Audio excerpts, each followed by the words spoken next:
Marcus Chun had always prided himself on being organized. Single fathers couldn't afford to be anything else. Every morning at exactly 6:47 a.m., he would wake up, shower, prepare breakfast for his 8-year-old daughter Emma, pack her lunch with the crust cut off her sandwiches just the way she liked them, and drop her off at school before heading to his job as a maintenance supervisor at the Meridian Corporate Complex. Today started like any other Tuesday, except for the persistent headache that had been building behind his eyes since yesterday evening. Emma chatted excitedly about her upcoming science fair project while demolishing her pancakes, syrup somehow managing to find its way onto her school uniform despite his careful supervision. "Dad," Mrs. Rodriguez says, "we need to pick something really cool for the project. Tommy's doing volcanoes, but that's boring. I want to do something about space." Marcus smiled, refilling her orange juice. "Space is pretty big, kiddo. What about space specifically? Maybe aliens. Do you think there are aliens out there, Dad?" The question caught him off guard. He paused, coffee mug halfway to his lips. "Well, the universe is pretty huge. I guess anything's possible. I hope they're friendly," Emma said, swinging her legs under the table. "Like in the movies. Finish up, Em. We don't want to be late." The drive to Oakwood Elementary was filled with more chatter about potential alien civilizations and whether they might have kids too. Marcus found himself only half listening, his mind already shifting to the day's work schedule. The Meridian Complex was a sprawling glass and steel monument to corporate success, housing everything from tech startups to international law firms. As the head of building maintenance, Marcus knew every pipe, wire, and ventilation shaft in the 40-story structure. After dropping Emma off with her usual kiss and reminder to be good, Marcus drove through the employee entrance of Meridian. The security guard, Bill Patterson, waved him through with a tired smile. They worked the same shift for 3 years now. "Morning, Marcus. How's Emma? Growing too fast. Wants to study aliens for her science project." Bill chuckled. "Kids these days. Always thinking big." Marcus parked in his usual spot and grabbed his tool bag from the trunk. The maintenance office was in the basement level, a cramped space filled with monitors displaying building systems, work orders, and enough coffee stains to constitute a biohazard. His team was already gathered around the assignment board when he arrived. "What's the damage today?" Marcus asked, scanning the overnight reports. Carlos, his second in command, looked up from his clipboard. "HVAC issues on floors 12 and 15, elevator maintenance on the express lifts, and some kind of electrical problem in the East Wing basement level. Security called it in around midnight, but it sorted itself out before our night crew could check it." Sorted itself out how? Power fluctuations just stopped. Could be nothing, but you know how these old buildings get with the wiring. Marcus frowned. The Meridian Complex was barely 10 years old, hardly what anyone would call old, and the electrical systems had been top of the line when installed. Still, buildings were like giant mechanical organisms, always developing their own quirks and problems. "I'll take the basement issue myself. You guys handle the HVAC and elevators." The basement levels of Meridian were a maze of utility corridors, storage rooms, and mechanical spaces that most of the building's occupants never saw. Marcus had walked these halls countless times, but today something felt different. The lighting seemed dimmer than usual, casting longer shadows between the overhead fixtures. His headache wasn't helping, making everything seem slightly out of focus. He found the electrical panel Carlos had mentioned without trouble. According to the digital readouts, everything was functioning normally now, but the overnight log showed significant power spikes around 11:47 p.m. Marcus pulled out his multimeter and began checking the connections. The readings were strange.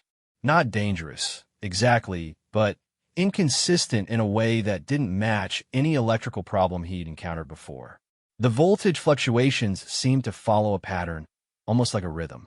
He was about to call Carlos for a second opinion when he heard footsteps echoing from deeper in the basement. That was odd. The basement levels were restricted access, and his team was working on the upper floors. Security occasionally made rounds down here, but they usually announced themselves. Marcus closed his tool bag and followed the sound. The footsteps led him through a section of the basement he rarely visited, past storage rooms filled with furniture and equipment for the building's various tenants. The corridor ended at a maintenance access door that should have led to a utility closet. Marcus had been through this door dozens of times to check the building's main water shutoffs. But when he opened the door today, instead of a cramped space filled with pipes and valves, he found himself looking at something impossible. The room beyond was vast, with walls that curved away into shadows his eyes couldn't penetrate. Soft blue light emanated from panels along what he assumed were walls. But the geometry was wrong somehow, as if the space existed in more dimensions than it should. The air smelled different too, clean, but with an ozone-like quality that made his sinuses tingle. Marcus stood frozen in the doorway, his rational mind trying to process what he was seeing. This couldn't be right. According to the building blueprints, this space should have been maybe 8 feet square, not the cathedral-sized chamber stretching before him. "You're not supposed to be here." The voice came from behind him, calm, but carrying an authority that made Marcus's spine straighten involuntarily. He turned around to find himself face to face with a woman he'd never seen before in the building. She was tall, probably 6 feet, with sharp features and pale skin that seemed to have an almost translucent quality. Her hair was silver white, pulled back in a style that was both elegant and somehow alien. She wore what looked like a business suit, but the fabric had an unusual sheen that shifted colors as she moved. "I'm sorry, ma'am, but this is a restricted area," Marcus said, finding his voice. "I'm Marcus Chun, building maintenance. Are you supposed to be down here?" The woman studied him with eyes that were a pale green color he'd never seen before, like sea glass held up to sunlight. There was something unsettling about her gaze, as if she was seeing more than just his face. "The question," she said carefully, "is whether you are supposed to be here, Mr. Chun. This door should not have opened for you. Look, I don't know what kind of unauthorized modification has been made to this utility room, but I need to report this to building security immediately. This is a serious violation of city building codes." The woman tilted her head slightly, and Marcus had the strangest impression that she was listening to something he couldn't hear. "You have a daughter," she said suddenly. "Emma, 8 years old. She wishes to study extraterrestrial life for her educational project." Marcus felt ice form in his stomach. "How do you know about my daughter?" "The same way I know that you have been experiencing cranial discomfort for approximately 36 hours, that your deceased wife Sarah would have celebrated her 34th birthday next month, and that you possess an unusual genetic marker that makes you somewhat resistant to our cognitive dampening fields." The world seemed to tilt around Marcus. No one knew Sarah's birthday was next month except family. He'd never mentioned it at work, never marked it on any calendar anyone else would see. And the headache. "What are you?" he whispered. The woman regarded him for a long moment, as if weighing some decision. Finally, she gestured toward the impossible room behind him. "My name is Zara Ketnine. I am what your people would term an extraterrestrial diplomatic liaison. And you, Mr. Chun, have just discovered humanity's most carefully guarded secret." Marcus felt his knees go weak. "This is a joke. This has to be some kind of elaborate prank. I understand your skepticism. Most humans who stumble upon our facilities experience similar disbelief. Unfortunately, the situation has become complicated by your resistance to our standard memory modification protocols." "Memory modification?" Marcus's voice cracked. "You're talking about mind control, not control. Adjustment. For the safety of both our species, certain discoveries must remain undisclosed. But your neurochemistry appears to be incompatible with our usual methods." Marcus backed away from both the woman and the impossible room, his mind racing. "This is insane. Aliens don't exist. They can't exist. There would be proof, evidence, government announcements." Zara Ketnine moved with fluid grace, positioning herself between Marcus and the corridor leading back to the normal world. "Mr. Chun, I need you to remain calm. Your government has been aware of our presence for over 60 years. This facility is one of many diplomatic posts established through careful negotiation and mutual agreement. 60 years. Marcus felt like he was drowning. The building is only 10 years old. The building was constructed around our existing installation.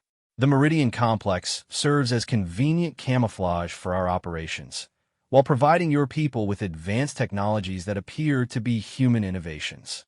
Marcus thought about the building's impossible efficiency ratings, the way systems seemed to repair themselves, the electrical anomalies that never quite made sense. You're saying this whole building is a cover story? A successful partnership. We provide certain technological advances. The government provides security and discretion. Most of the humans who work here have no idea they're surrounded by what you might call alien technology. The implications crashed over Marcus like a wave. Every day, for 3 years, he'd been maintaining a building that was part alien installation. Emma had joked about aliens this very morning, not knowing her father was about to discover they were real. "My daughter," he said suddenly, "if you can modify memories, if you have that kind of power, what's stopping you from harming her?" Zara Keth Nine's expression softened slightly. "Mr. Chun, we are not conquerors or threats. Our presence on Earth is peaceful, authorized by your highest levels of government, and carefully regulated by treaties that protect human autonomy. We do not harm innocent civilians, especially children. But you modify memories without consent, only when necessary to maintain the security protocols both our species have agreed upon. Discovery of our presence by unauthorized individuals creates risks for everyone involved." Marcus felt trapped between two impossible choices: accept that everything he thought he knew about the world was wrong, or believe that he was experiencing some kind of elaborate delusion. The evidence of his senses said the woman and the impossible room were real, but his rational mind rebelled against the implications. "If you can't modify my memories," he said slowly, "what happens now?" Zara Nine was quiet for several heartbeats, and again Marcus had the impression she was consulting with unseen advisors. "That depends largely on you, Mr. Chun. This situation is unprecedented in my experience. We will need to find an alternative solution that protects both our security and your welfare. And Emma, your daughter will not be harmed or threatened in any way. She is an innocent child with no involvement in this situation." Marcus felt some of the tension in his chest ease, but only slightly. "What kind of alternative solution?" "I do not yet know. Such decisions require consultation with my superiors and, likely, with your own government liaisons. For now, I must ask that you remain here while we determine the best course of action." "You're saying I'm a prisoner?" "You are an unexpected complication in a delicate situation. Think of this as protective custody for everyone involved." Marcus looked back at the impossible room, then at the alien woman who looked almost human except for those unsettling eyes and two perfect features. The maintenance radio on his belt crackled, with Carlos asking for his status. The normal world was just down the corridor, but he could never return to it unchanged. "How long have you been here?" he asked. "How long have your people been on Earth?" Zara Keth Nine considered the question. "Official diplomatic contact was established in 1962, following what your military initially interpreted as hostile incursions. The reality was far more complex. We had been observing your world for some time, trying to determine if contact would be beneficial or catastrophic for both species. And you decided beneficial. We decided necessary. Your species was approaching technological capabilities that would soon make your presence known to other galactic civilizations, some of whom might not share our peaceful intentions. Contact became a matter of preparing Earth for a wider universe." Marcus felt overwhelmed by the scope of what she was telling him. "There are others? Other alien species?" "Many others. The galaxy is far more populated than your scientists have theorized. Some are allies, some are neutral, and some—" She paused. "Some view developing worlds as resources to be exploited rather than partners to be welcomed." The weight of secret knowledge pressed down on Marcus like a physical force. His simple life of work schedules and parent-teacher conferences had been shattered by walking through the wrong door at the wrong time. Emma was probably in her second period math class right now, completely unaware that her father was learning that the universe was full of alien civilizations and interstellar politics. I need to call my work, Marcus said weakly. My team will be looking for me. Zara, Kith. Nine nodded and spoke into what looked like a simple communications device. Within moments, Marcus heard his radio crackle to life, with Carlos's voice reporting that the basement electrical issue had been resolved and that Mr. Chun had been called away to handle emergency with another client. You can do that. Just make people believe whatever you want them to believe. Limited technological assistance with communications. Yes, we have found it necessary for maintaining operational security. Marcus sank down onto an equipment crate, suddenly exhausted. This is really happening, isn't it? You're really an alien, this room really exists, and my life just completely changed. I am afraid so, Mr. Chun. And I must inform you that the changes may only be beginning. Your discovery of this facility will require extensive review and consultation with authorities on both sides. Both sides, human and Kalurian. That is what you might call my species, though the term loses much in translation to your language.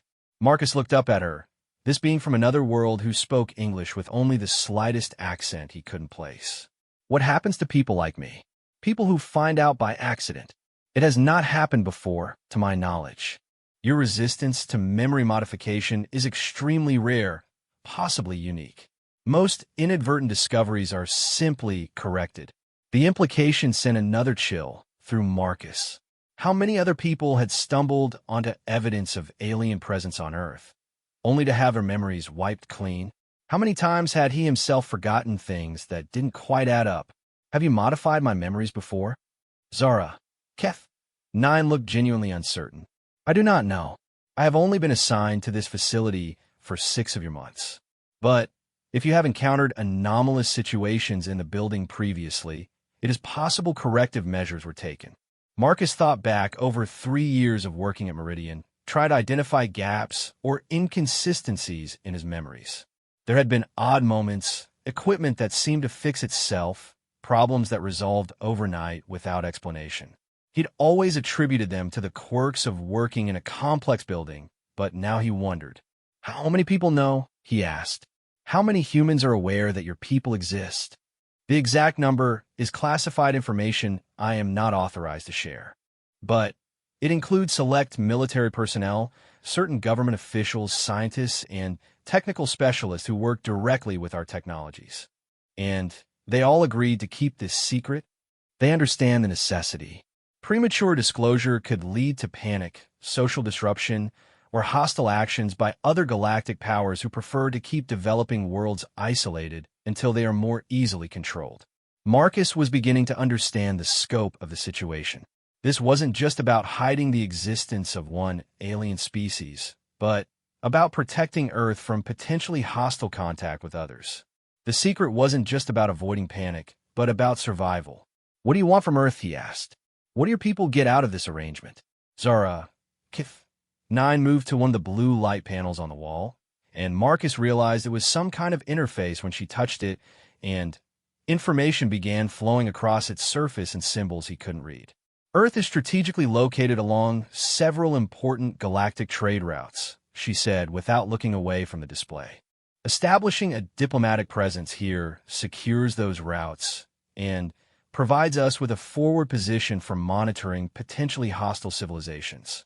In exchange, we provide technological assistance that accelerates human development and strengthens your world's defensive capabilities. Defensive capabilities? Your people believe you are alone in the universe, but that isolation is largely artificial, maintained by powers that benefit from keeping worlds like Earth unaware and undefended. We are changing that equation. The radio on Marcus's belt crackled again, this time with a message that his afternoon schedule had been cleared due to a facilities consultation that might take the rest of the day.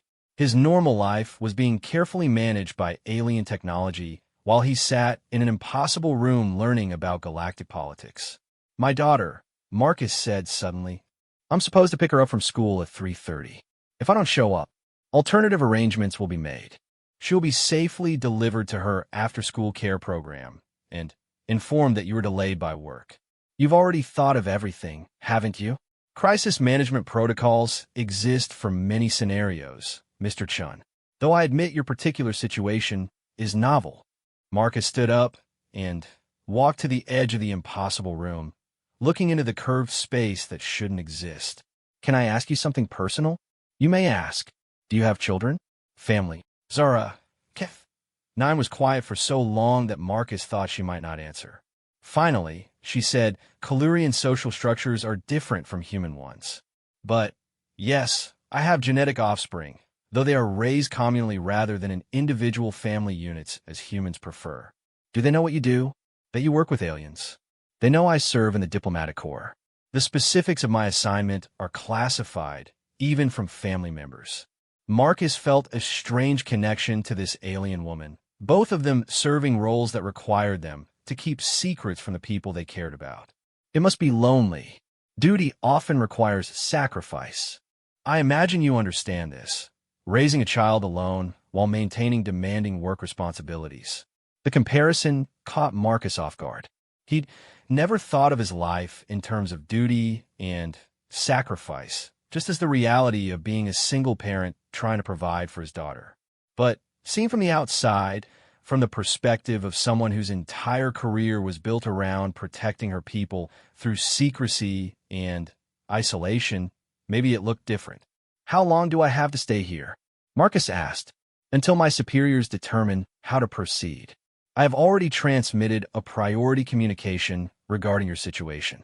Response protocols for unprecedented scenarios require consultation at very high levels of authority. Hours? Days? I cannot say. But, Mr. Chun, I want you to understand that no harm will come to you or your daughter regardless of the final determination. That much I can promise you. Marcus looked at this being who seemed almost human, trying to reconcile her calm professionalism with the earth-shattering revelations she delivered so matter-of-factly. His daughter wanted to study aliens for her science project, and here he was talking to one about galactic politics and interspecies treaties. The irony might have been funny under different circumstances. Instead, Marcus felt the weight of knowledge settling onto his shoulders like a heavy blanket. Nothing would ever be the same. Even if some solution was found that allowed him to return to his normal life, he would always know that the universe was vast and populated and that humanity was just beginning to find its place among the stars. The question was whether that knowledge would be a gift or a burden. Looking at Zurakith 9, he suspected it would be both. 3 hours passed before Zurakith 9 received what appeared to be a response to her priority communication. Marcus had spent the time alternating between pacing the impossible room and sitting on equipment crates, trying to process the reality of his situation.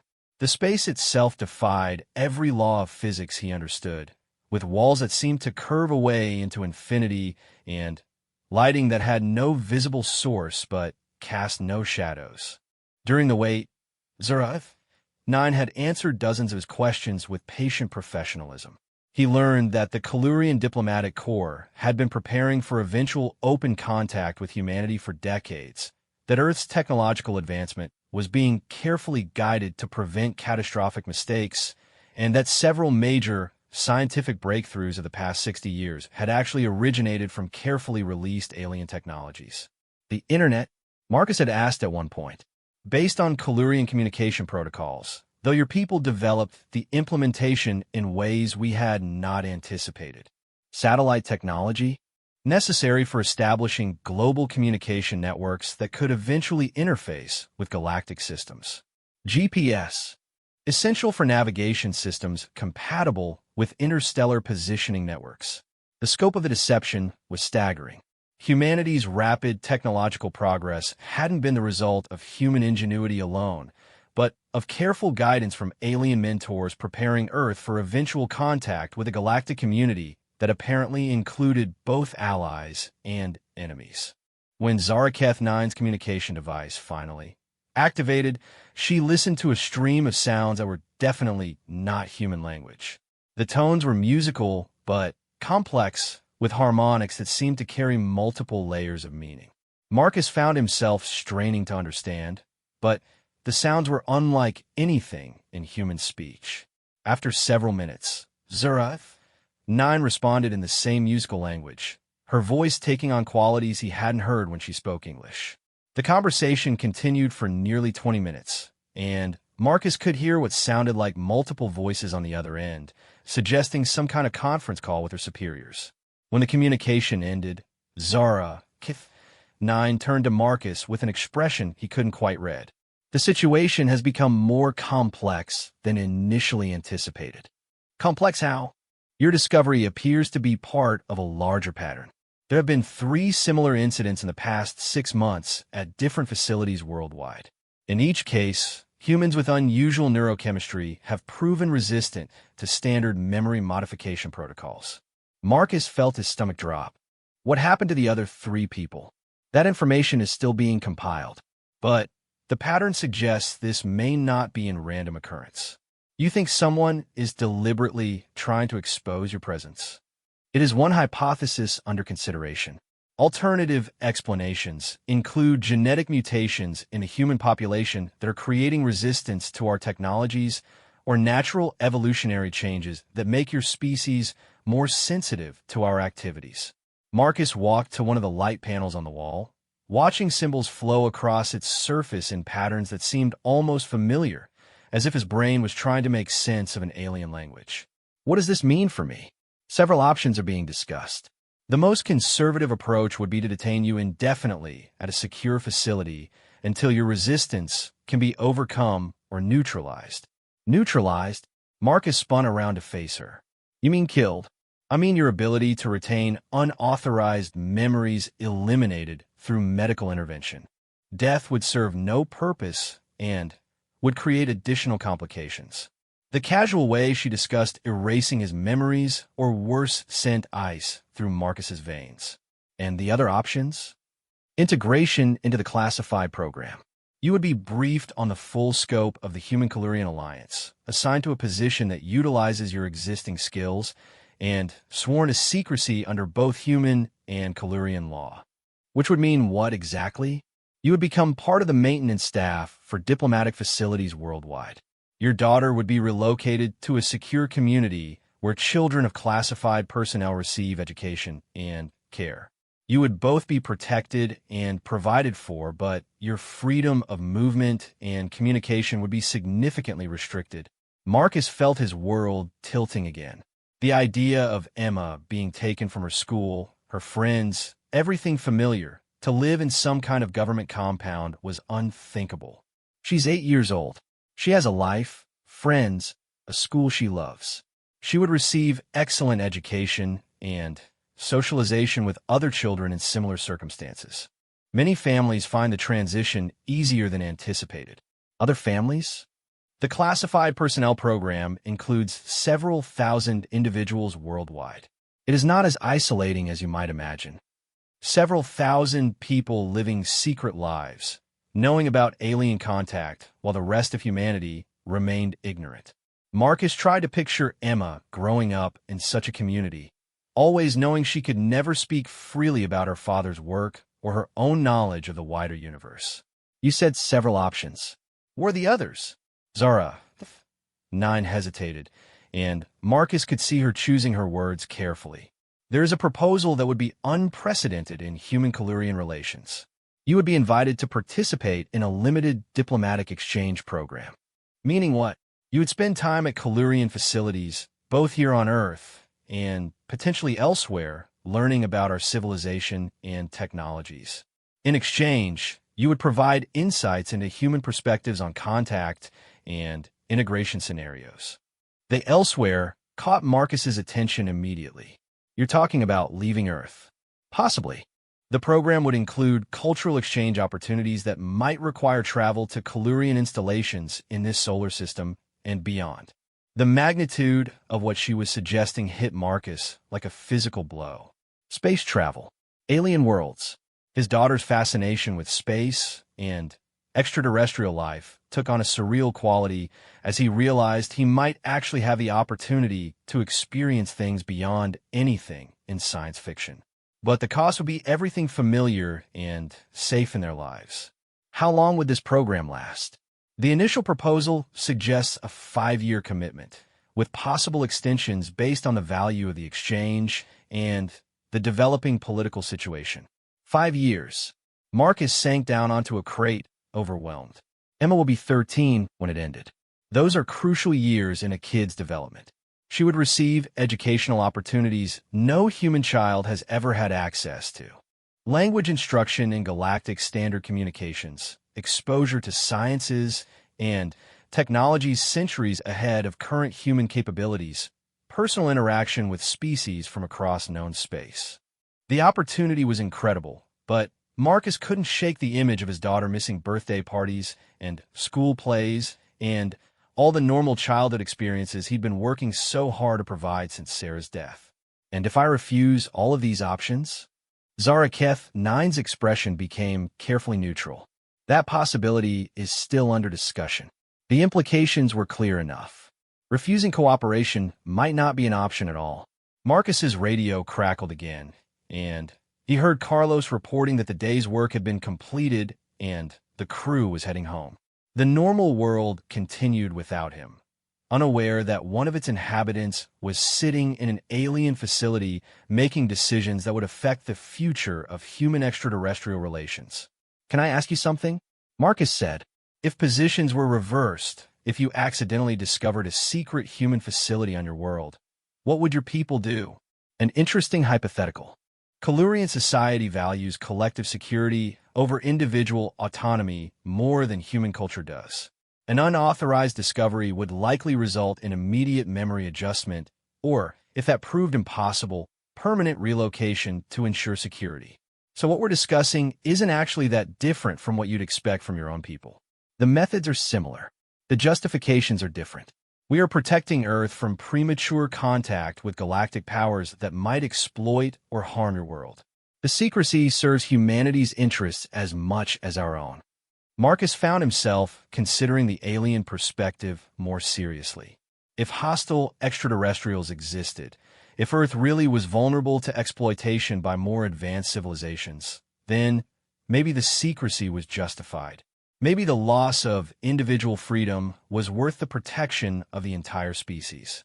But it was still his daughter's life they were discussing. "I need more information before I can make any decision," Marcus said. "I need to understand what we're really talking about here." Zara Keth 9 touched her communication device again, speaking briefly in her musical language. When she finished, she looked back at Marcus with something that might have been approval. "A reasonable request. I am authorized to provide you with a limited briefing on the Human-Kalurian Alliance and the broader galactic situation. However, once you receive this information, certain options may no longer be available to you." "What do you mean?" "Knowledge of specific details about galactic politics and potential threats to Earth would make you a significant security risk if you were to remain in general population. The briefing would effectively commit you to one of the classified program options." Marcus felt the weight of decision pressing down on him. Learn the truth and lose any chance of returning to his normal life, or make a choice based on incomplete information. Either way, his old life was already over. "How much time do I have to decide?" "My superiors are convening a joint council session with human authorities within the next 6 hours. A decision regarding your situation will be made at that time, with or without your input. 6 hours to choose between ignorance and knowledge, between safety and truth, between his daughter's normal childhood and an extraordinary but uncertain future." Marcus looked around the impossible room that had shattered his understanding of reality, then at the alien woman who spoke about interstellar politics as casually as he discussed plumbing repairs. 24 hours ago, his biggest worry had been Emma's science project. Now he was being asked to choose the future of their lives based on secrets that could reshape humanity's place in the universe. "Tell me," he said finally. "I need to know what we're really dealing with." Zara 9 nodded and moved to one of the larger wall panels. As she touched its surface, the blue light expanded and transformed into something resembling a three-dimensional display. Stars appeared in the air above them, connected by lines that suggested trade routes or communication networks. "This is a simplified representation of local galactic space," she began. "The region contains approximately 200 inhabited star systems, with civilizations ranging from early spaceflight capability to technologies that would seem magical by current human standards. The scope of the display was breathtaking. Each point of light represented an entire world, an entire species, entire civilizations pursuing their own goals and agendas across distances that dwarfed human comprehension. Earth's position, Zurich 9 continued, highlighting a small yellow star near one edge of the network, places your world at the intersection of three major galactic powers. The Kalurian Democratic Union, which includes my people and 17 allied species. The hegemony of Vas, a militaristic confederation that controls resources through conquest and intimidation.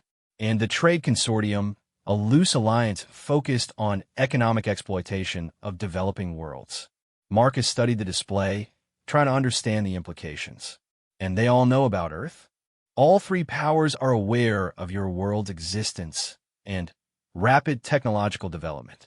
The question has been which power would establish first contact and what the terms of that contact would be. So, your people got here first? We initiated contact first, yes. But the other powers have been testing the boundaries of our protection treaty. The way she said testing suggested something more serious than diplomatic protests. What kind of testing? Probe incidents that your military attributes to experimental aircraft or atmospheric phenomena. Communication intercepts that your intelligence agencies classify as signals from unknown human sources. Technological demonstrations designed to accelerate your development in directions that would benefit particular galactic interests. Marcus felt pieces of a larger puzzle beginning to fall into place. UFO sightings, unexplained technological breakthroughs, government cover-ups. It's all real, isn't it? Much of what your popular culture attributes to secret government projects or extraterrestrial visitors is actually the result of competition between galactic powers for influence over Earth's development. And you're trying to protect us from that competition? We're trying to ensure that when Earth joins the galactic community, it does so as an equal partner rather than as a conquered resource or exploited colony. The implications were staggering. Every science fiction story about alien contact, every conspiracy theory about government cover-ups, every unexplained phenomenon that suggested something beyond human technology, all of it was part of a larger struggle for Earth's future that most of humanity couldn't even imagine. What happens if you fail? Marcus asked. If the other powers decide to make direct contact, the most likely outcome would be technological conquest disguised as beneficial contact. Earth would be offered solutions to climate change, energy production, and space exploration in exchange for resource extraction rights and strategic military positioning. Within a generation, humanity would be economically and politically dependent on alien benefactors, but still alive and advancing technologically. Yes, but no longer in control of your own development or destiny. The hegemony of Vas has incorporated dozens of species in this manner. They remain technically free, but are effectively vassals serving hegemony interests. Marcus thought about Emma's fascination with space and aliens, her innocent assumption that any contact would be friendly. The reality was apparently far more complex and dangerous. So, the secrecy isn't just about preventing panic. It's about preventing other aliens from knowing how much humans know about what's out there. Exactly. As long as Earth appears to be developing naturally, without awareness of galactic civilization, the non-interference protocols provide some protection. Once it becomes clear that humans are aware of and interacting with galactic powers, those protocols no longer apply. And my discovery threatens that protection. Your discovery and the pattern of similar discoveries suggests that human awareness of our presence may be becoming more widespread than our security protocols can contain. Marcus stared at the galactic display, watching trade routes pulse with activity between distant stars. Somewhere out there, alien civilizations were making decisions about Earth's future based on humanity's perceived readiness for contact. His accidental discovery of an alien facility might tip the balance toward contact scenarios that could reshape or doom human civilization. The other three people who discovered facilities like this one, Marcus said. What decisions did they make? Two chose integration into the classified program. One chose the diplomatic exchange option. And that worked? They're adapting well to their new situations. Zara. 9 hesitated again, and Marcus caught the slight pause that suggested she was choosing her words carefully. Integration into classified programs requires significant lifestyle adjustments. The individuals involved report satisfaction with their new roles, but independent assessment is difficult given the security requirements. You mean you don't really know if they're happy or if they're just saying what they think you want to hear? Accurate psychological assessment of individuals under security restrictions presents methodological challenges. Marcus understood that she was confirming his suspicions without directly criticizing the system she represented. The other three people who'd made the same discovery he had were now living secret lives, and there was no way to know if they'd truly adapted or were simply trapped in situations they couldn't escape. But the alternative might be worse for everyone. If I choose the diplomatic exchange option, Marcus said, would I really be free to provide honest assessments of human perspectives? Or would I become another person saying what the authorities want to hear? The exchange program will be designed to gather genuine insights that could improve contact protocols for eventual open diplomacy. Restricted or coerced responses would defeat the purpose. But once I know classified details about galactic politics and potential threats, I could never return to normal human society regardless. That is correct. The knowledge itself becomes a barrier to integration with the general population. Marcus felt the full weight of the trap closing around him. Learn the truth and become forever separated from normal human life, or remain ignorant and accept whatever decision others made about his future. Either way, the life he'd built for himself and Emma was over. What about my daughter's safety? Marcus asked. If there really are hostile alien powers out there, would she be safer in a classified community or in the regular world? That is an excellent question, and one that factors heavily into the recommendations being prepared for the Joint Council session. Meaning you don't know either. Meaning the answer depends on how rapidly the galactic situation develops, and whether Earth's protected status can be maintained. If open contact becomes unavoidable within the next few years, individuals with knowledge of the true situation may be better positioned to adapt and survive. Marcus looked at the galactic display again, at the vast network of civilizations pursuing their own agendas around humanity's small, isolated world. Emma was sitting in her third-grade classroom right now, probably still thinking about aliens as friendly visitors from popular movies. The reality was infinitely more complex and dangerous, but it was also infinitely more wonderful. The opportunity to see other worlds, to meet other species, to be part of humanity's first steps into a galactic community. It was beyond anything he'd ever imagined possible. And Emma, with her curiosity about space and aliens, might thrive in an environment where such knowledge was normal and encouraged. Or she might be traumatized by losing everything familiar and safe about her childhood. I need to know one more thing, Marcus said.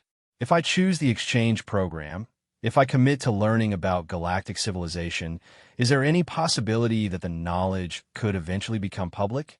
That humanity might reach a point where this secret could be shared? That outcome is not only possible, but probable. The question is whether it will happen through controlled disclosure designed to protect human interests, or through circumstances beyond anyone's control. How long do we have? Conservative estimates suggest 5 to 10 years before the galactic situation makes continued secrecy impossible. Optimistic scenarios might extend that to 15 or 20 years.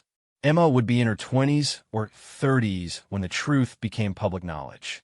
If Marcus chose the exchange program, he could help shape how that revelation happened. If he chose integration into the classified community, he would be protected but powerless to influence events. If he refused to choose, others would make decisions about Earth's future without any input from someone who understood normal human perspectives. Marcus looked at Zura 9, this alien diplomat who had delivered the most important choice of his life with calm professionalism. "If you were human," he said, "if you had a daughter you loved more than anything in the world, what would you choose?" "If I were human," she replied carefully, "I would choose the option that gave my offspring the greatest opportunity to thrive in the universe that actually exists, rather than the one I wished existed." The universe that actually existed.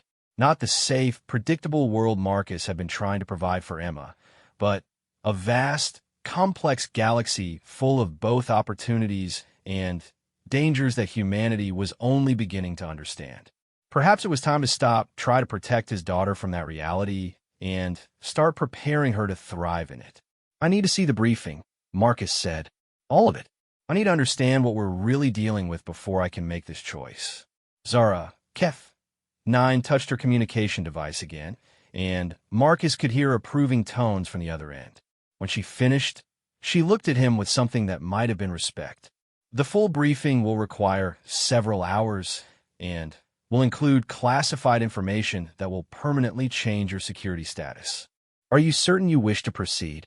Marcus thought of Emma asking about aliens over breakfast, her excitement about the infinite possibilities of space, her natural curiosity about everything beyond their small world. Maybe the best gift he could give her wasn't protection from the truth, but the opportunity to understand it. "Yes," he said. "Show me everything." The briefing began with Earth's first contact with extraterrestrial intelligence, an event that occurred not with the dramatic arrival of massive ships over major cities, but with the quiet detection of structured radio transmissions in 1959. Scientists at the National Radio Astronomy Observatory had discovered patterns in cosmic background radiation that were clearly artificial, clearly intelligent, and clearly not of human origin. Marcus watched as Zurich 9 manipulated the wall display to show Earth as it had appeared 66 years ago, a blue marble in space surrounded by the primitive technology of early satellites and space programs. The innocent world his parents' generation had inhabited, unaware that they were being observed by civilizations older than human civilization. Initial contact protocols required 3 years of careful analysis before we attempted communication, Zurich 9 explained. Your people's tendency toward aggressive responses to unknown phenomena made caution essential. The display showed intercepted human communications from the period, military discussions about potential threats, and strategic responses. Marcus could see how first contact had been shaped by Cold War paranoia and nuclear tensions, with both American and Soviet governments treating the alien presence as a potential weapon to be defended against or exploited. The first direct communication was established through SETI research stations in 1962, Zara Kef 9 continued. However, the message was carefully designed to appear as a natural phenomenon rather than deliberate contact. The wow signal, among others, yes. We spent nearly a decade training your scientists to recognize and interpret our communications before revealing their artificial nature. By the time official contact was established, several key researchers have been gradually prepared for the reality of extraterrestrial intelligence. Marcus watched as the display showed the careful progression from mysterious signals to decoded messages to eventually limited face-to-face meetings between human and Kalurian representatives. The process had taken nearly 20 years, with each step designed to prevent the kind of social and political chaos that uncontrolled contact might have caused. Your government's initial response was predictably focused on military applications, Zara Kif 9 said. Both American and Soviet leadership were primarily interested in acquiring alien technology for strategic advantage over each other. But you didn't give them weapons. We provided technologies that would accelerate human development in directions that would strengthen your species' defensive capabilities without enabling destructive conflicts among yourselves. Satellite technology, computer processing advances, materials science improvements. Innovations that would benefit all of humanity rather than giving military advantage to specific nations. The scope of alien influence on human technological development was staggering. Marcus realized he was looking at a complete reinterpretation of the past 60 years, with breakthrough after breakthrough that he'd attributed to human genius actually representing carefully managed contact with an advanced alien civilization. The internet, GPS, fiber optic communications, advanced metallurgy, microprocessor technology, how much of our modern world is actually based on your technology? Approximately 30% of current human technology derives from Kalurian innovations, though the implementation and development has been largely human. We provide the conceptual framework. Your people develop the practical applications. And the other 70%, genuine human innovation, often stimulated by the possibilities suggested by our contributions. Your species' creativity and adaptability has consistently exceeded our expectations. The display shifted to show Earth's current position in the galactic community, with trade routes and communication networks that humanity remained largely unaware of. Marcus could see the strategic importance of Earth's location, positioned at the intersection of major galactic powers and serving as a gateway between different regions of space. The hegemony of VAS made their first direct approach to Earth in 1969, Kith9 said. Your space program's achievements had attracted attention throughout the galaxy, marking humanity as a species approaching interstellar capability. Marcus watched as the display showed alien ships entering the solar system. Not the massive vessels of science fiction, but smaller, more subtle craft designed to avoid detection while gathering intelligence about Earth's development. What kind of approach? Technological demonstrations designed to establish their superior capabilities while gauging human responses to potential contact. Several of what your popular culture refers to as UFO incidents from that period were actually hegemony reconnaissance operations. Roswell, a genuine spacecraft accident, though not involving hegemony technology. A Kalurian monitoring station experienced mechanical failure and crashed in an area with significant human military presence. The recovery and cover-up established protocols for managing similar incidents. The casual revelation that the most famous conspiracy theory in human history was actually true hit Marcus like a physical blow. Real aliens, real technology, real government cover-ups. All part of a larger galactic political situation that most of humanity couldn't even imagine. What happened to the survivors? There were no survivors. The crew died in the crash, and their remains were eventually returned to Kalurian space through diplomatic channels. The technology was studied by joint human-Kalurian research teams and contributed to several major advances in materials science. Marcus tried to process the implications. How many people knew the truth? At the time of the Roswell incident, fewer than 50 humans were aware of extraterrestrial contact. Today, that number has grown to approximately 8,000 worldwide, including military personnel, scientists, engineers, and support staff for various classified programs. 8,000 people keeping the biggest secret in human history. Marcus thought about the isolation that must involve, the weight of knowledge that could never be shared, the constant awareness that the rest of humanity lived in ignorance of their true situation in the universe. How do you keep that many people quiet? Careful selection, extensive psychological screening, strong incentives for cooperation, and consequences for betrayal that extend beyond the individual to family members and associates. Most classified personnel find the work rewarding enough to outweigh the restrictions. And those who don't find it rewarding, Zura, 9 hesitated, and Marcus caught the slight pause that suggested uncomfortable territory. Career changes are occasionally necessary. The euphemism was clear enough. People who couldn't handle the secret or threatened to expose it were dealt with permanently. Marcus wondered how many accidents or suicides over the years had actually been security measures to protect the greatest secret in human history. The display shifted again, showing recent incidents that Marcus realized were connected to his own discovery. 3 other facilities worldwide had experienced similar security breaches, with humans proving resistant to standard memory modification techniques. Tell me about the others, Marcus said. The people who made discoveries like mine. Dr. Sarah Martinez, a systems analyst at a technology research facility in California. James Wright, an electrical engineer working on satellite communication systems in Colorado. Maria Santos, a security guard at a diplomatic installation in Brazil. All three encountered evidence of extraterrestrial technology due to equipment malfunctions that bypassed normal security protocols. And they all showed the same resistance to memory modification that I have. Identical neurochemical profiles, yes.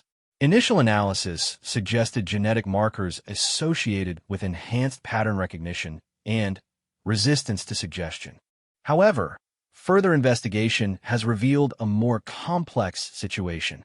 Zara 9 manipulated the display to show genetic analysis data, complex molecular structures that meant nothing to Marcus, but apparently carried significant implications for the alien scientists studying them.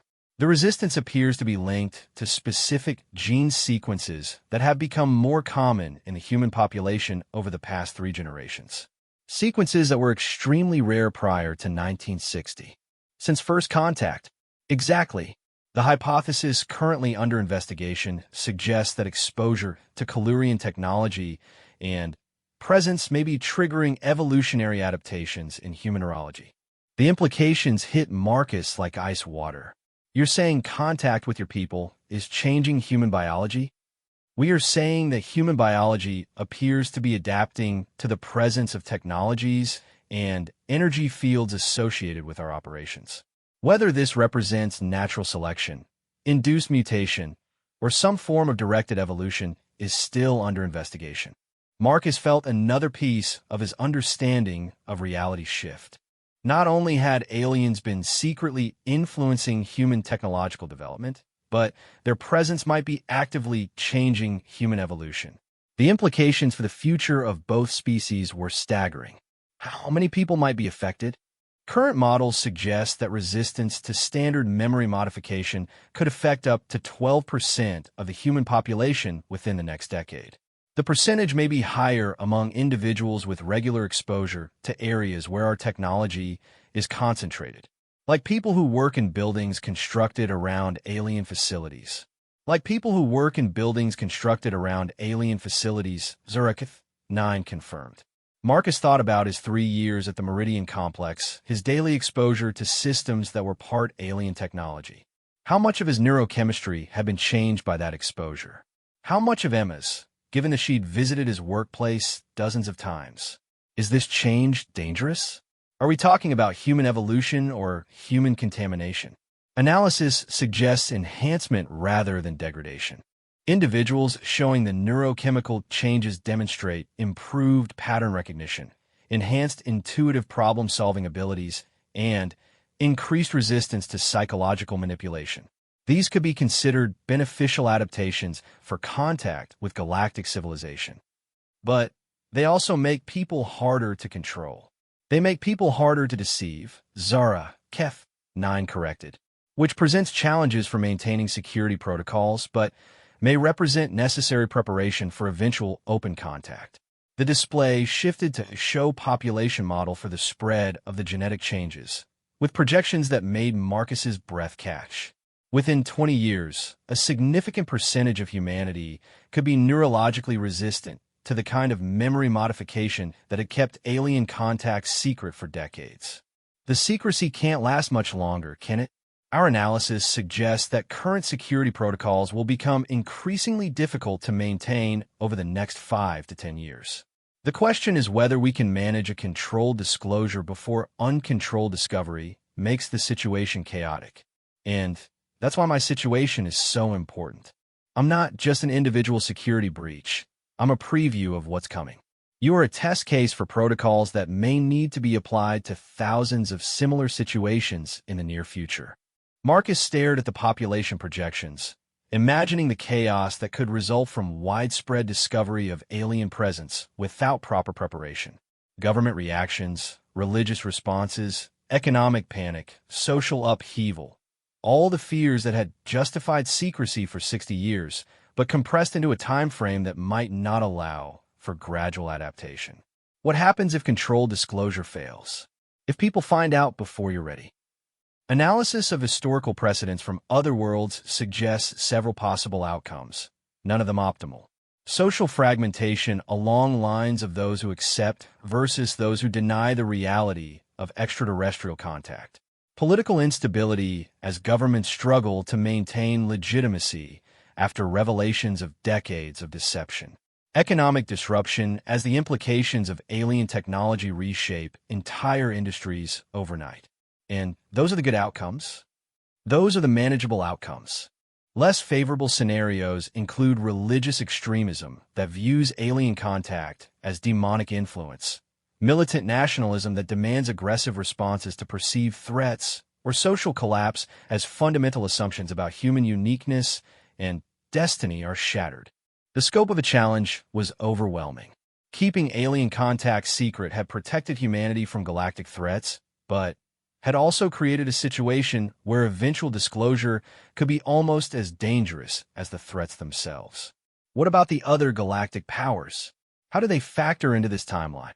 The hegemony of VAS has been probing Earth's defensive capabilities with increasing frequency over the past 3 years.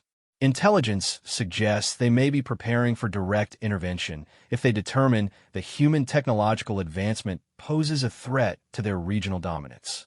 Direct intervention meaning what? Military conquest disguised as protective intervention. They would claim that humanity's rapid technological development threatens galactic stability and requires oversight by more mature civilizations. Marcus watched as the display showed hegemony movements throughout local space. Military formations positioning themselves for operations that could threaten Earth's independence before humanity even knew they were in danger. How close are we to that happening? Conservative estimates suggest 18 to 24 months before the hegemony reaches a decision point about Earth status. The timeline could accelerate if evidence emerges of widespread human awareness of extraterrestrial contact. Evidence like the pattern of security breaches you're investigating. Evidence like the pattern of security breaches we are investigating. Marcus felt the weight of consequences pressing down on him. His accidental discovery wasn't just a personal crisis.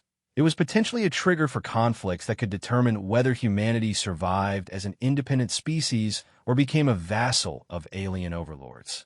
The diplomatic exchange program, Marcus said, if I choose that option, what would I actually be doing? You would be part of a group of humans providing insights into how your species might react to different contact scenarios. The information would be used to develop disclosure protocols that maximize the chances of successful integration into galactic civilization. And where would this take place? Initial briefings would occur at secure facilities on Earth. Advanced phases would involve travel to Kalurian installations in this solar system and eventually to our homeworld and allied civilizations. The idea of leaving Earth, of seeing alien worlds firsthand, sent a thrill through Marcus despite everything else he was grappling with. What about Emma? Would she be part of the program? Children of exchange personnel receive specialized education designed to prepare them for life in a post-contact world. The program includes language instruction in galactic standard, exposure to alien cultures and sciences, and psychological preparation for the realities of interspecies contact. Marcus tried to imagine Emma's reaction to learning that aliens were real, that her father would be working with them, that she would have educational opportunities no human child had ever experienced. Would she be excited or terrified? Would she thrive or be traumatized? How many families are currently in the program? None. The exchange program exists as a contingency protocol, but you would be the first participant, so you don't actually know how well it would work. We know how similar programs have functioned with other species during their integration into galactic civilization. The success rate is generally high, though individual adaptation varies significantly. Marcus felt the burden of being a test case for humanity's future, knowing that his decision and its consequences would influence how similar situations were handled as more people discovered the truth about alien contact. What about the children who've grown up in classified communities? How are they adapting to life with secret knowledge? Follow-up studies suggest generally positive outcomes, though with some predictable challenges. Social isolation from the general population, difficulty forming relationships with individuals who cannot share their knowledge, and psychological stress related to maintaining secrecy are common issues. But they're basically healthy and functional. Most are, yes. The few cases of serious psychological difficulty have generally been related to family instability rather than the classified environment itself. Marcus thought about the other parents who had made similar choices, weighing their children's safety and opportunities against their freedom and normalcy. How many of them wondered if they'd made the right decision? How many would make the same choice again if given the opportunity? The display shifted to show current intelligence about hegemony activities, and Marcus could see why timeline pressure was so intense. Alien military forces were positioning themselves throughout local space, preparing for operations that could reshape the entire galactic balance of power. If the hegemony does intervene, Marcus asked, what happens to people like me? People who know about the situation? Individuals with knowledge of galactic politics would likely be among the first targets for recruitment or elimination.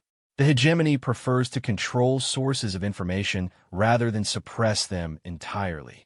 Recruitment meaning what? Cooperation in establishing hegemony authority over Earth in exchange for privileged positions in the occupation administration. And elimination meaning execution, or exile to remote systems where knowledge of Earth's situation would be irrelevant. Marcus stared at the alien woman who was calmly discussing scenarios that could result in his death or exile from everything he'd ever known. The casual professionalism with which she delivered information about potential conquest and occupation was perhaps the most alien thing about her. How can you talk about this so calmly? Zara, Kef. Nine paused, and for the first time since he'd met her, Marcus saw something that looked like genuine emotion cross her features. Because, Mr. Chun, if we fail to manage this situation correctly, if humanity's integration into galactic civilization goes badly, the consequences will affect not just your species, but the entire balance of power in this region of space. The stakes are higher than one world or one family. But this is my world and my family. Yes, and the decisions you make will influence whether your daughter grows up free or enslaved, whether humanity joins the galactic community as equals or as subjects. The weight of individual choice affecting the destiny of entire species was almost paralyzing. Marcus thought about Emma sitting in her classroom, oblivious to the fact that her father's decision in an alien facility beneath their city could determine the future of human civilization. I need to know, Marcus said slowly, if you were in my position, if you had to choose between your offspring's immediate welfare and your species' long-term survival, what would you do? I would choose the option most likely to ensure that my offspring inherited a universe where their species could thrive with dignity and autonomy. Even if it meant sacrificing their childhood security. Childhood security is temporary. Racial autonomy is permanent. Marcus looked at the galactic display one more time, at the vast network of civilizations pursuing their own agendas around humanity's isolated world. The universe Emma would inherit was far more complex and dangerous than anything he'd imagined when he'd worried about providing her with a stable, normal life. Perhaps normal was no longer possible. Perhaps the best gift he could give her was preparation for the extraordinary reality that was coming whether they chose it or not. I want to see one more thing, Marcus said. I want to understand what the exchange program would actually mean for Emma's education. What would she be learning? And who would she be learning it from? Zara. 9 manipulated the display to show educational protocols for post-contact integration, curricula that included subjects Marcus had never imagined. Galactic history spanning thousands of years, xenobiology covering dozens of species, interstellar engineering, diplomatic protocols for interspecies contact, and languages that represented communication methods evolved by alien minds. The goal would be to prepare her generation to serve as bridges between human culture and galactic civilization, Zara 9 explained. Children who grow up understanding both perspectives will be invaluable for managing humanity's transition to full galactic citizenship. Marcus imagined Emma at 13, fluent in alien languages, comfortable with extraterrestrial technology, prepared for a universe that most humans couldn't even imagine. It would be an extraordinary childhood, but it would also be the end of the simple life he'd been trying to give her. "Show me the facilities," Marcus said. "I want to see where we'd be living." What appeared on the display took his breath away. The educational complex was unlike any human institution he'd ever seen, with architecture that seemed to blend the best of multiple alien civilizations. Gardens that included plants from dozens of worlds, laboratories equipped with technology centuries ahead of current human capabilities, and living spaces designed to accommodate the needs of multiple species. It was beautiful, advanced, and utterly foreign. This is on Earth, one of several facilities designed to prepare for post-contact education. Most are currently used for training classified personnel, but they could be expanded to accommodate families participating in exchange programs. Marcus could see Emma thriving in such an environment, her natural curiosity stimulated by exposure to wonders beyond anything currently possible in human education. But he could also see her losing touch with human culture, becoming more comfortable with aliens than with her own species. What guarantee do I have that this is really about preparing for beneficial contact, rather than indoctrinating humans to accept alien control? The question hung in the air between them, and Marcus could see Zura Kith 9 considering her response carefully. Finally, she said, "You have no guarantee except my word and the evidence of 66 years of Kalurian contact with humanity. If we intended to conquer your world, we could have done so decades ago when your defensive capabilities were virtually non-existent. But your people benefit from the current arrangement. You get strategic positioning and trade route access without having to deal with an independent human government making its own decisions about galactic relations." That is true. However, our long-term strategic interests are better served by an independent humanity that chooses alliance rather than a conquered humanity that requires constant management and control. And I'm supposed to trust that assessment? You are supposed to make the best decision you can based on incomplete information and imperfect alternatives. That is what rational beings do in complex situations. Marcus looked at the educational complex again, trying to imagine Emma's life in such a place. Extraordinary opportunities balanced against the loss of human normalcy. Preparation for a galactic future balanced against the sacrifice of human childhood. "If I choose the exchange program," Marcus said, "and if it becomes clear that the Kalurians aren't as benevolent as they claim, what options would Emma and I have?" "The same options available to any human in a post-contact world: adaptation, resistance, or withdrawal to isolated communities that reject galactic integration. And you just let us leave if we decided we didn't like the program? With certain restrictions related to security knowledge, yes. The exchange program is designed to be voluntary for participants, though termination would require psychological evaluation to ensure that withdrawal is based on rational assessment rather than traumatic reaction." Another euphemism, but this time Marcus thought he detected genuine reluctance in Zaraketh 9's tone. The alien diplomat seemed to be struggling with the ethical implications of her own people's policies, even as she advocated for them. "I need to ask you something personal," Marcus said. "Do you really believe this is the right thing to do? Taking a human family away from everything they know and putting them in an experimental program that's never been tested?" Zara Keth 9 was quiet for a long time, longer than any pause she'd taken during the briefing. When she finally spoke, her voice carried a weight that hadn't been there before. "I believe that the universe your daughter will inherit will be shaped by the decisions made in the next few years. I believe that ignorance will not protect her from the consequences of those decisions. And I believe that the opportunity to help shape humanity's contact with galactic civilization is worth almost any personal sacrifice." Almost any personal sacrifice. "I would not recommend this path if I believed it would destroy your daughter's chances for happiness or fulfillment. But I cannot promise it will preserve the particular kind of happiness and fulfillment that current human childhood provides." Marcus understood that she was being as honest as her position allowed. The exchange program offered extraordinary opportunities, but demanded extraordinary sacrifices. Emma's childhood would be unlike anything any human child had ever experienced, and there was no way to know whether that would prove to be a gift or a burden. The decision ultimately came down to a choice between protecting his daughter from the truth or preparing her to thrive in it. Neither option guaranteed her happiness, but only one option gave her the tools to shape her own future in the universe that actually existed. Marcus looked at Zura Kith9, this alien woman who had delivered both the most terrifying and most amazing information of his life with equal professionalism. I need some time to think about everything you've shown me.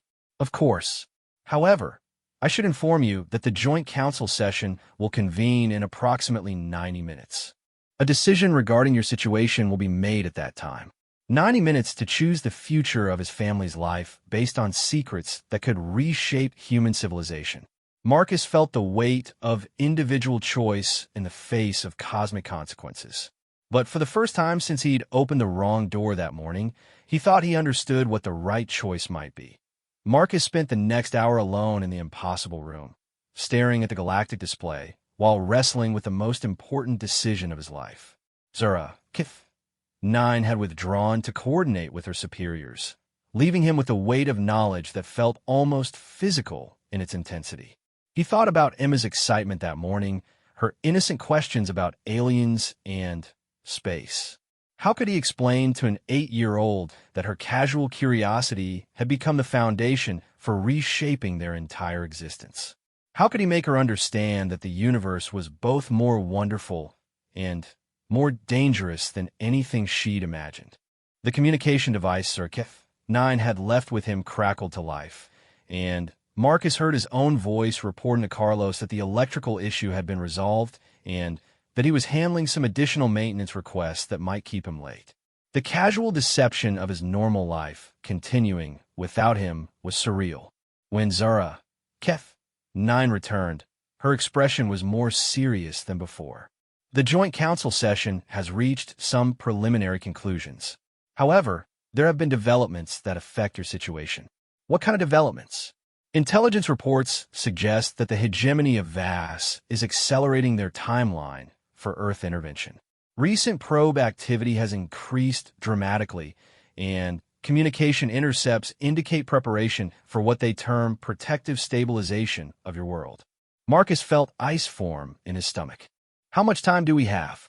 Estimates now suggest 6 to 8 months before direct hegemony action becomes likely. That's much faster than the 18 to 24 months you mentioned earlier. The pattern of security breaches at Kalurian facilities appears to have triggered concern among other galactic powers that human awareness of extraterrestrial contact is becoming widespread. The hegemony may be moving to establish control before Earth's defensive capabilities can be strengthened through continued technological assistance. Marcus stared at the galactic display, watching hegemony forces positioning themselves throughout local space. So my discovery isn't just a security breach for your people. It's potentially a trigger for alien invasion. Your discovery and others like it may be accelerating a confrontation that was already inevitable. The question is whether humanity will face that confrontation as an informed ally of democratic galactic powers or as an isolated target for conquest. The weight of responsibility was almost crushing.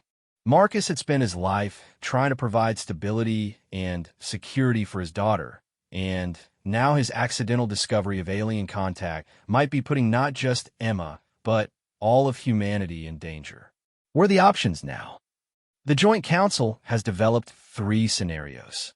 First, immediate implementation of controlled disclosure protocols, revealing Kalurian presence to selected human leaders and beginning preparation for open contact within 12 months.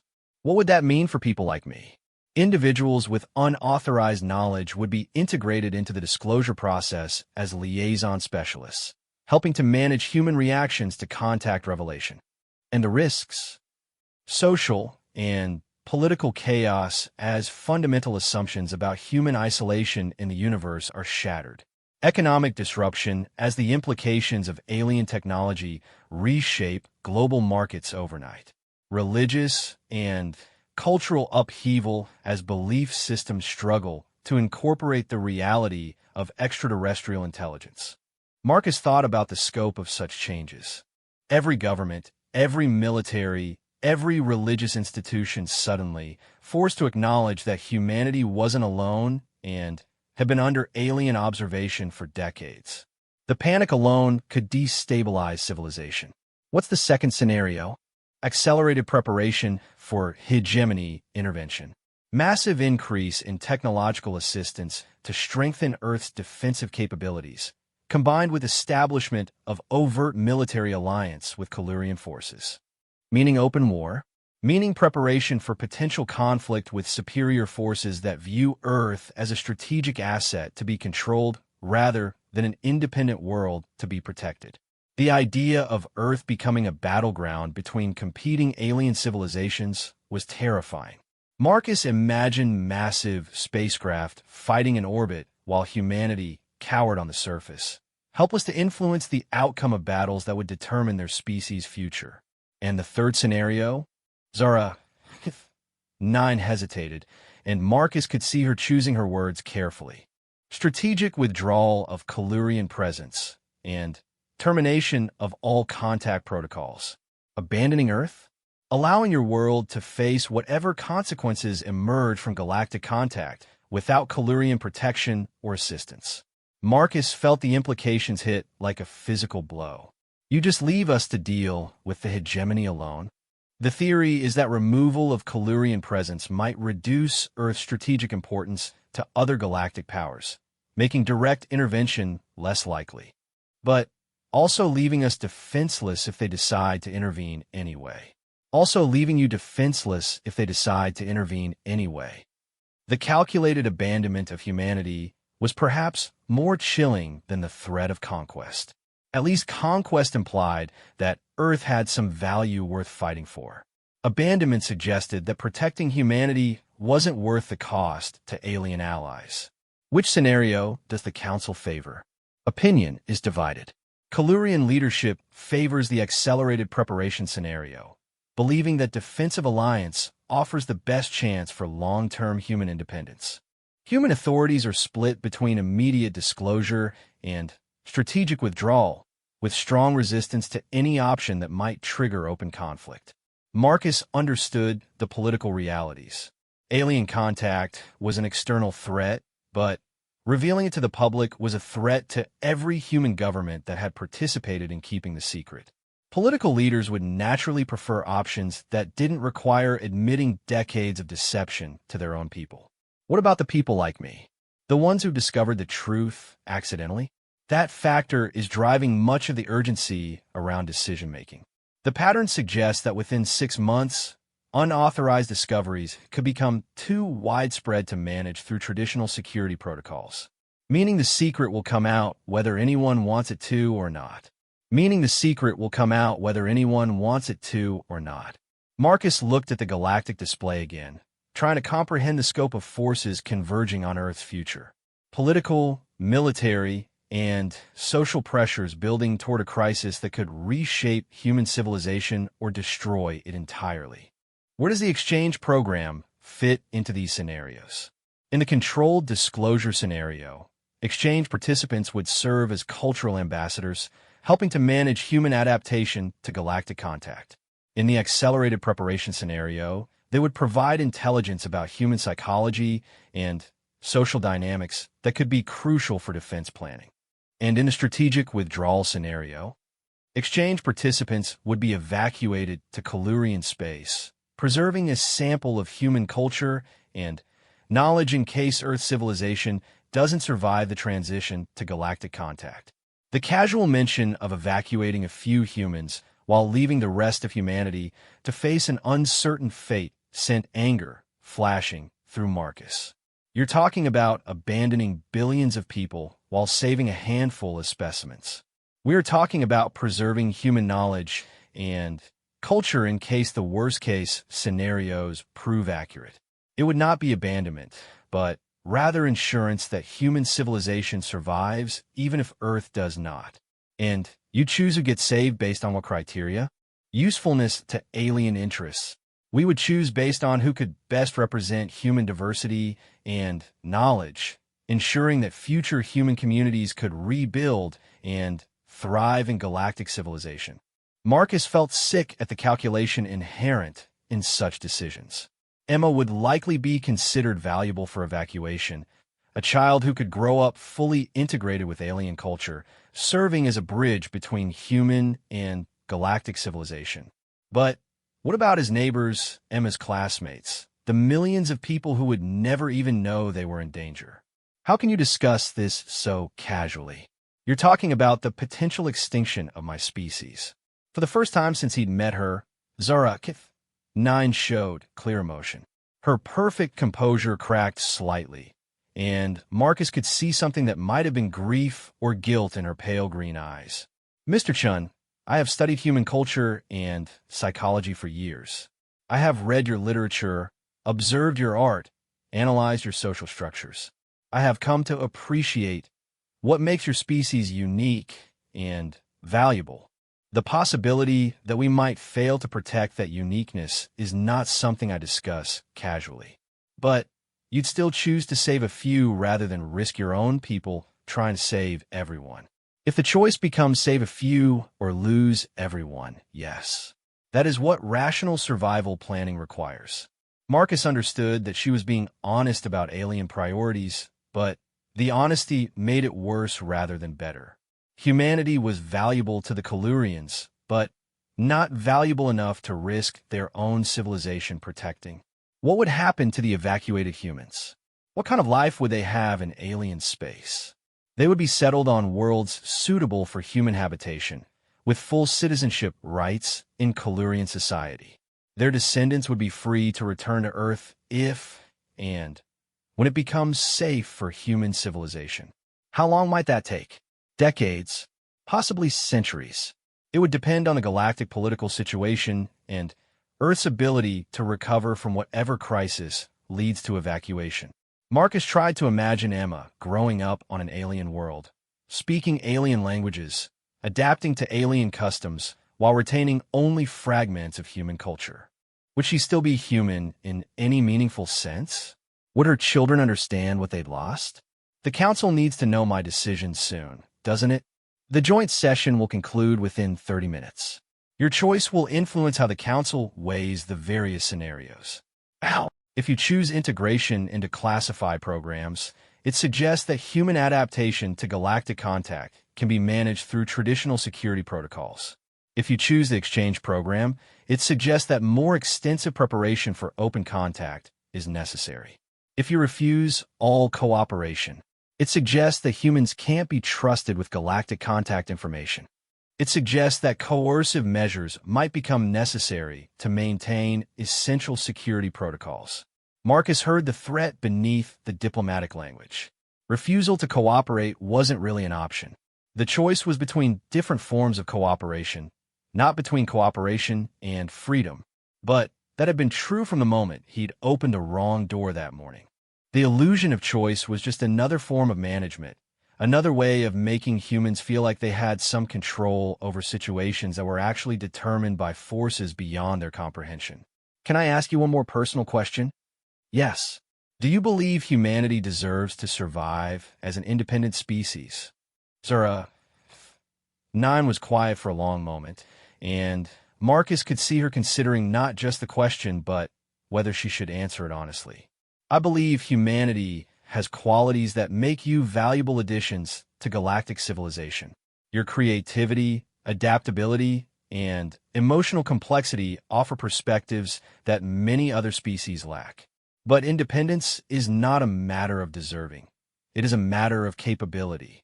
And you don't think we're capable of true independence? I think you're capable of remarkable achievements when properly supported and guided. I am less certain of your ability to navigate galactic politics without that support. You see us as children who need adult supervision. I see you as a young species with enormous potential that could be destroyed by premature exposure to forces beyond your current understanding. Marcus understood that her perspective was shaped by experience with galactic civilization that spanned centuries or millennia, but it was still frustrating to be viewed as a child by someone who looked barely older than 30 in human terms. "How old are you?" The question seemed to surprise her. "I am approaching my second century of life, and that's considered young for your people. I am considered to be in early career development. Senior diplomatic positions typically require 3 to 4 centuries of experience." The scope of alien lifespans put human urgency into a different perspective. What seemed like a crisis requiring immediate decision to Marcus might seem like a minor policy adjustment to beings who measure time in centuries rather than decades. "Emma will probably live maybe 80 or 90 years if she's lucky," Marcus said. "For us, the next few years aren't just part of a long development process. They're a significant portion of our entire existence. I understand that human lifespans create different perspectives on temporal planning. It is one of the factors that makes working with your species both challenging and rewarding." Marcus looked at the galactic display one final time, at the vast network of civilizations that his daughter would somehow have to navigate during her brief human lifespan. The exchange program would give her tools and knowledge that no human had ever possessed, but it would also burden her with responsibilities that no 8-year-old should have to bear. "If I choose the exchange program," Marcus said slowly, "I need some guarantees about Emma's welfare." "What kind of guarantees?" "First, that she'll have regular contact with other human children, not just alien students. Second, that she'll learn about human culture and history as well as galactic civilization. Third, that if either of us becomes seriously unhappy or psychologically damaged by the program, we can withdraw without punishment. The first 2 guarantees are compatible with program objectives. The third would need to be evaluated based on specific circumstances, but withdrawal would not be punished unless it posed security risks that could be managed in other ways. And if our withdrawal would pose unmanageable security risks, then other arrangements would need to be made to protect both your welfare and essential security requirements." More euphemisms, but Marcus was beginning to understand the alien approach to difficult decisions. They weren't deliberately cruel, but they were absolutely pragmatic about subordinating individual concerns to larger strategic objectives. "There's something else I need," Marcus said. "Regular communication with at least one person from our old life. Someone who can help Emma maintain connection to normal human experience. That would be extremely difficult to arrange without expanding security risks to additional individuals. Then expand the security risks. Emma needs to feel connected to humanity, not just to galactic civilization. If she's going to serve as a bridge between the 2 cultures, she needs to understand both sides genuinely." Zara, Keth, 9, consulted her communication device, speaking briefly in her musical language. The response seemed lengthy and complex, involving multiple voices with different tonal qualities. "Your request has been noted as a necessary component of program success. Arrangements would be made to include one additional individual in the security protocols, someone who could serve as a cultural anchor for your daughter." Marcus thought immediately of Carlos, his second-in-command who had become almost like family over the past 3 years. Emma adored him, and he understood the importance of stability in a child's life better than anyone. "I want to choose that person myself. Within security parameters, yes. The individual would need to pass extensive background screening and psychological evaluation, but your input would be weighted heavily in the selection process." Marcus felt some of the tension in his chest ease. The exchange program would still uproot Emma's entire life, but at least she wouldn't lose all connection to the world they were leaving behind. "One more thing. I want to know everything about what happened to the other 3 people who made similar discoveries. Not official reports, but honest assessment of how they're adapting to their new situations. That information is classified, but given your circumstances, I believe access can be arranged. However, the briefing would need to occur after your commitment to the exchange program is confirmed." "Why?" "Because their experiences might influence your decision in ways that could compromise the objectivity of your choice." Marcus understood that she was saying the other three people's experiences might not be as positive as official reports suggested. But he also understood that his decision couldn't be based on comprehensive information about outcomes that might not apply to his situation anyway. I need to make this decision now, don't I? The joint council session is concluding. Your choice will be transmitted to the participants within the next few minutes. Marcus took a deep breath and looked around the impossible room one last time. This morning, he'd been a single father working maintenance in an ordinary building. Tonight, his decision would influence humanity's preparation for contact with a galactic civilization that included both allies and enemies. I choose the exchange program, he said, with the conditions I've outlined. Zara, 9 spoke into her communication device, and Marcus could hear approving tones from the other end. When she finished, she looked at him with something that might have been respect. Your decision has been accepted. Preliminary arrangements will begin immediately, though the transition process will be gradual to minimize trauma for your daughter. How long do we have before we have to leave our current life? Initial briefings will begin within 2 weeks. Full relocation to exchange program facilities will occur within 6 to 8 weeks.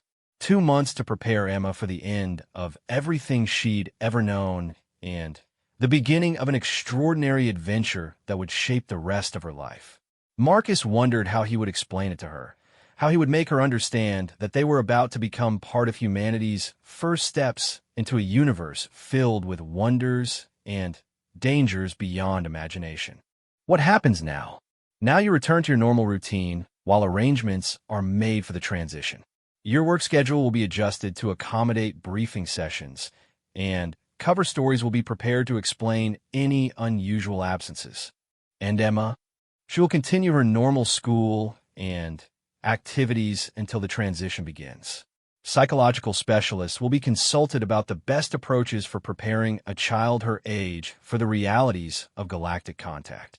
Marcus thought about Emma's excitement over her alien science project, her innocent questions about extraterrestrial life. Within weeks, she would know more about aliens than any human child in history. Can I ask you something personal? Marcus said, do you think I made the right choice? Zara, Keth, 9 considered the question seriously. I think you made the choice most likely to give your daughter the tools she will need to thrive in the universe that actually exists. Whether that proves to be the right choice will depend on how well we all manage the challenges that lie ahead. That's not exactly reassuring. Reassurance based on false certainties would be of little value. What I can tell you is that your decision increases the probability of positive outcomes for both your family and your species. Marcus nodded, feeling the weight of choice settle into acceptance. Whatever happened next, he had chosen the path that gave Emma the best chance to understand and shape her own future in a universe that was about to become much larger and more complex than either of them had imagined. When do I see you again? I will be your primary liaison throughout the transition process. We will meet again in 3 days to begin your formal briefing on the exchange program protocols. Marcus looked around the impossible room one final time, trying to memorize details of the place where his life had changed forever. Will I ever see this facility again? This particular installation will be deactivated as part of security protocol updates. However, you will have access to similar facilities throughout your participation in the exchange program. The casual disposal of something so extraordinary struck Marcus as another reminder of the vast scope of alien operations on Earth. What seemed impossible and miraculous to him was apparently routine enough to be discarded when circumstances changed. I should get back to work. Carlos will be wondering where I disappeared to. Zara, Keth, 9 touched her communication device, and Marcus heard his radio crackle with a message that the electrical issue had been resolved ahead of schedule and that he was free to return to normal duties. Your absence has been covered. There will be no questions about your activities today. Marcus walked to the door that led back to the normal world, back to the corridors and mechanical rooms where he understood how everything worked. But he knew that understanding was now an illusion. Nothing would ever be normal again. At the threshold between the impossible room and the mundane corridor, Marcus turned back to Zara Keth 9. Thank you for being honest with me about the risks. I know you could have just told me what you thought I wanted to hear. Your decision needed to be based on reality rather than comfortable deceptions. The challenges ahead will require that level of honesty from all participants. Marcus stepped through the doorway and found himself back in the familiar basement corridor. When he looked back, the door showed only the cramped utility closet it was supposed to be. The impossible room was gone, as if it had never existed. But the weight of knowledge remained, and with it the certainty that Emma's bedtime questions about aliens would soon have answers more extraordinary than either of them could have imagined. Marcus walked back toward his maintenance office, already beginning to plan how he would explain to his 8-year-old daughter that their quiet life was about to become part of humanity's preparation for a universe filled with wonders and dangers beyond imagination. The real adventure was just beginning.